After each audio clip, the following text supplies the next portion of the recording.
अपने प्राचीन भारतीय साहित्य में एक न्याय का उल्लेख मिलता है। उस न्याय का नाम है मत्स्य न्याय, जिसका अर्थ होता है समुद्र में बड़ी मछली छोटी मछली को खा जाती है, जंगल में बड़े जानवर छोटे जानवरों को खा जाते हैं। उसी प्रकार से वर्तमान में भी एक परंपरा बनी हुई है कि बड़े और विकसित देश है वो छोटे देशों को निगल रहे हैं। तो इस प्रकार से वर्तमान में एक परंपरा बन गई है कि जो भी बड़े देश हैं, शक्तिशाली देश हैं, वो छोटे देशों को निगलने का प्रयास है वो कर रहे हैं, जिसका वर्तमान में एक सबसे अच्छा उदाहरण है रूस और यूक्रेन का। अब हम सब लोग काफ़ी दिनों से देख रहे हैं रूस यूक्रेन विवाद के बारे में, लेकिन आज हम लोग इस वीडियो में इतनी आसान शब्दों में भाषा के अंदर इस विवाद को समझेंगे कि एक कम पढ़े लिखे व्यक्ति या एक ऐसा व्यक्ति जिसने कभी पढ़ाई लिखाई नहीं की, कभी स्कूल नहीं गया, शिक्षित नहीं है, वो भी हमारे इस वीडियो को देखकर उसको भी पता लग जाएगा कि आखिर रूस और यूक्रेन के बीच विवाद है वो किस चीज़ का। सभी लोग बातें कर रहे हैं रूस ने यूक्रेन पे हमला कर दिया, वो हो गया, लेकिन आखिर ये हो क्यों रहा है उस चीज़ को हम इस वीडियो में समझने का प्रयास करेंगे।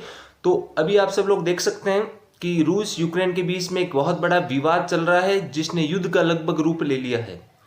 तो सबसे पहले हम इस विवाद को समझेंगे और इस विवाद को समझने के लिए हमें थोड़ा इतिहास की ओर है वो लौटना पड़ेगा। बात करते हैं 1991 वो रूस वो यूक्रेन जो कभी देश नहीं हुआ करते थे, ये सब सोवियत संघ के हिस्से हुआ करते थे। बात की जा रही है 1900 के दशक की कि उस समय संसार के अंदर सबसे बड़ी शक्ति थी सोवियत संघ। उसके सामने जो टक्कर देने वाली शक्ति थी वो थी अमेरिका।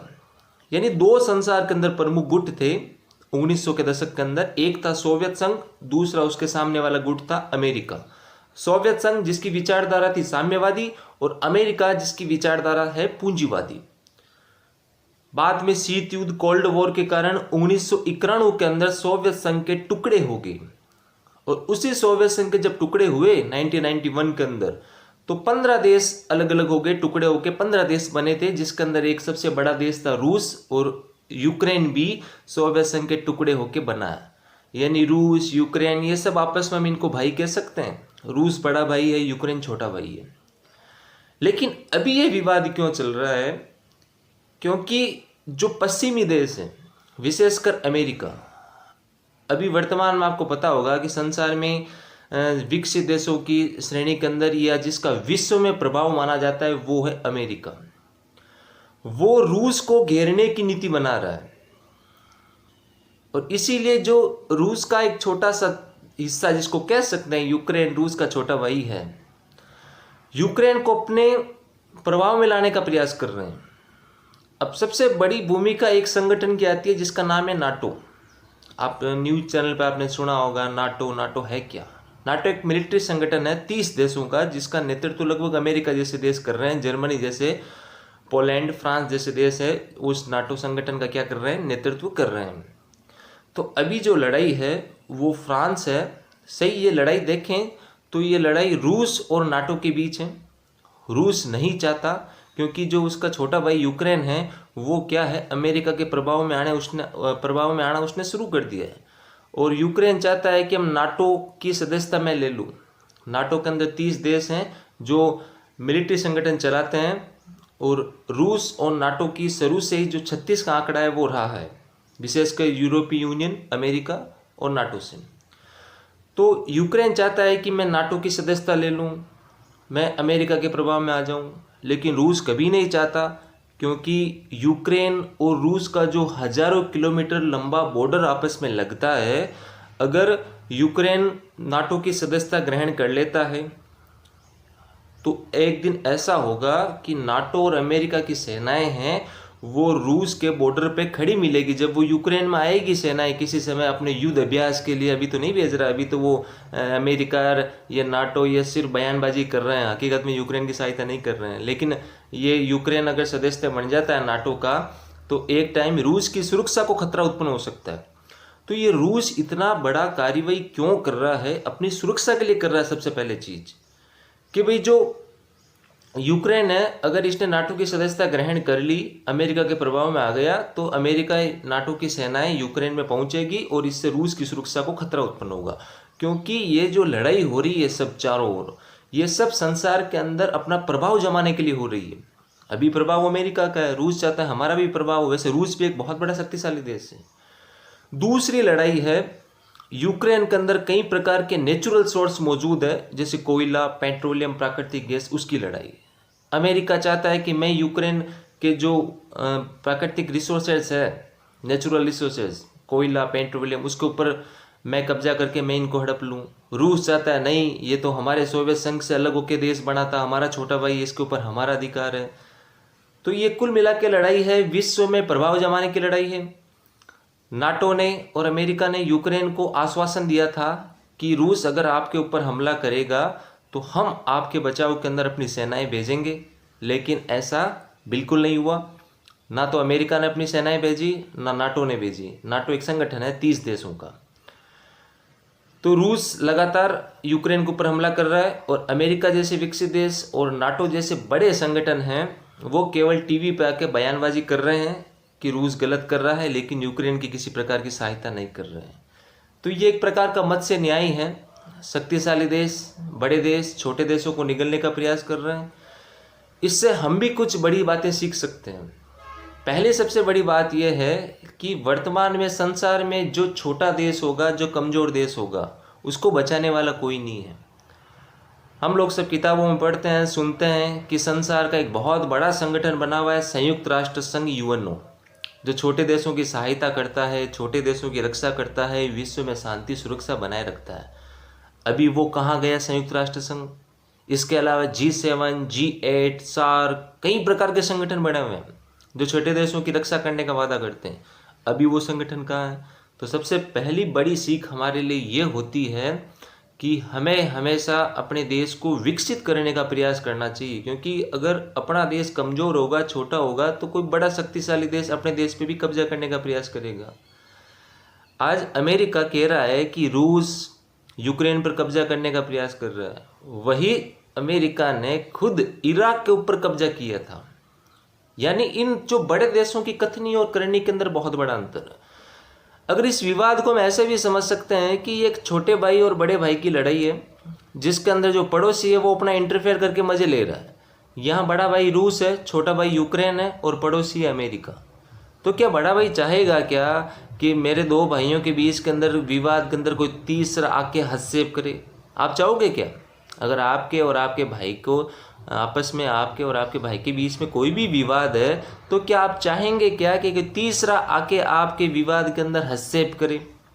तो यहाँ बड़ा भाई रूस है, छोटा भाई यूक्रेन है और अमेरिका, नाटो जैसे हैं वो दूसरे लोग हैं जो फालतू में बीच में आके हस्तक्षेप कर रहे हैं। रूस यही चाहता है कि यूक्रेन नाटो की सदस्यता ग्रहण नहीं करें, यूक्रेन अमेरिका के साथ जो भी अपने समझौते संधियां हैं उनको तोड़ दे, यूक्रेन हमारे कंट्रोल के अंदर काम करे। बस रूस की इतनी डिमांड है, क्योंकि रूस अपनी सुरक्षा की सोच रहा है। अगर आज यूक्रेन अमेरिका के हाथों चला गया, नाटो की सदस्यता ग्रहण कर ली, तो रूस की जो आंतरिक सुरक्षा है उसको खतरा उत्पन्न होगा। तो रूस केवल यही चाहता है। जो रूस के राष्ट्रपति है व्लादिमीर पुतिन, उन्होंने स्पष्ट कह दिया है कि पूरा संसार हमारे ऊपर कितने भी आर्थिक प्रतिबंध लगाए, लेकिन हम यूक्रेन पर हमला करना जारी रखेंगे। आपको पता होगा कि ये अमेरिका, नाटो जैसे देश, पश्चिमी देश, यूरोपियन यूनियन क्या कर रही है? रूस को डराने के लिए रूस के ऊपर आर्थिक प्रतिबंध लगा रही है, उसकी कंपनियों को ब्लैक लिस्टेड कर रही है। रूस को काफ़ी नुकसान भी हो रहा है आर्थिक तौर पर। रूस की जो मुद्रा है रूबेल, रूस की मुद्रा का नाम रूबेल, उसका भी हाथ दर है बहुत ज़्यादा हो गई, रूबेल भी बहुत निचले स्तर पर आ गई। लेकिन रूस ने भी स्पष्ट तौर पे कह दिया है कि हम परमाणु हमला तक करने से हिचकिचेंगे नहीं। और उसने ये भी कहा है कि अगर कोई तीसरा देश हमारे दोनों देशों के बीच के विवाद में आएगा तो उसको इसका परिणाम भुगतना पड़ेगा। तो अमेरिका जैसे देश, नाटो जैसे जो यूनियन संगठन है, यूरोपीय यूनियन है, ये लोग क्या कर रहे हैं? रूस को घेरने की नीति के तहत क्या कर रहे हैं? यूक्रेन को भड़काने का प्रयास कर रहे हैं। और आज वो यूक्रेन अपने कर्मों की ही सजा भुगत रहा है। आज वो यूक्रेन सहायता मांग रहा है अमेरिका से, नाटो से, कि आपने कहा था ना कि हमारे ऊपर कोई हमला होगा तो आप सहायता करोगे। तो कहाँ नाटो के जो संगठन 30 सदस्य हैं वो सहायता कर रहे हैं यूक्रेन की? कहाँ अमेरिका अपनी सेना भेज के सहायता कर रहा है? केवल टीवी पे आके बयान दे रहे हैं अमेरिका, नाटो, यूरोपियन जैसे संगठन कि हम लोग यूक्रेन का समर्थन करते हैं और यूक्रेन को आज खुद ही जूझना पड़ रहा है।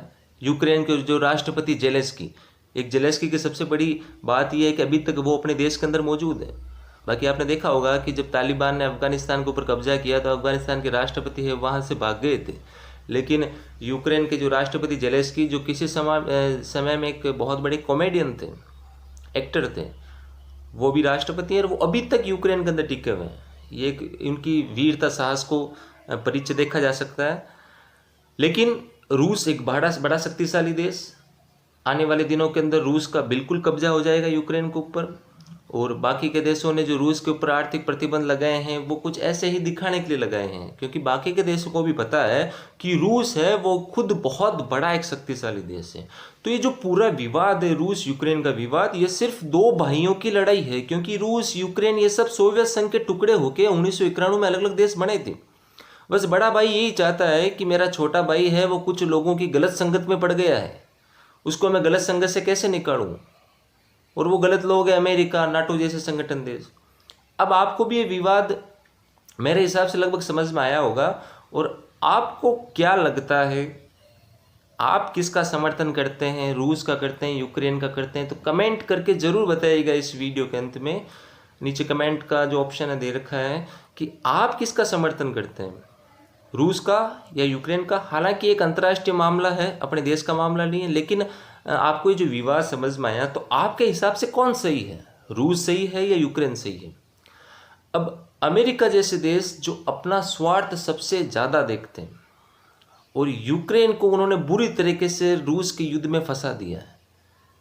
पहले किसी को भड़काना कि हाँ वो तुम्हारे ऊपर हमला करेगा, तुम बयानबाजी जारी रखो, जब वो हमला करेगा तो हम सहायता करने के लिए तैयार हैं, मैं तैयार हूँ, नाटो संगठन तैयार है, यूरोपीय यूनियन तैयार है, पश्चिमी देश तैयार है। लेकिन जब हकीकत में हमला होता है तो कोई भी उसकी सहायता करने के लिए तैयार नहीं है। उसके राष्ट्रपति, यूक्रेन के राष्ट्रपति जेलेंस्की सोशल मीडिया पर अपना वीडियो बनाकर डाल रहे हैं और संसार को, पूरे विश्व के देशों को रिक्वेस्ट कर रहे हैं कि आप हमारी मदद करो। एक राष्ट्रपति की ये हालत हो गई है। तो ये सिर्फ अमेरिका की रणनीति है, नाटो की रणनीति है कि दूसरे देशों पर कैसे कब्जा किया जाए। रूस तो वही कर रहा है जो उसको करना चाहिए, क्योंकि वो अपने छोटे भाई को गलत संगत में जाने से रोक रहा है। देखो ये विवाद का पूरा जो रूस यूक्रेन का विवाद है ना, उसका 2 लाइनों के अंदर पूरा अर्थ है कि 2 भाइयों की लड़ाई है और बड़ा भाई रूस छोटे भाई अपने जो यूक्रेन है उसको गलत संगत में जाने से रोक रहा है, क्योंकि उसको पता है मेरा छोटा भाई गलत संगत में चला गया तो उसका तो नुकसान होगा, साथ में मेरा भी कुछ नुकसान होगा।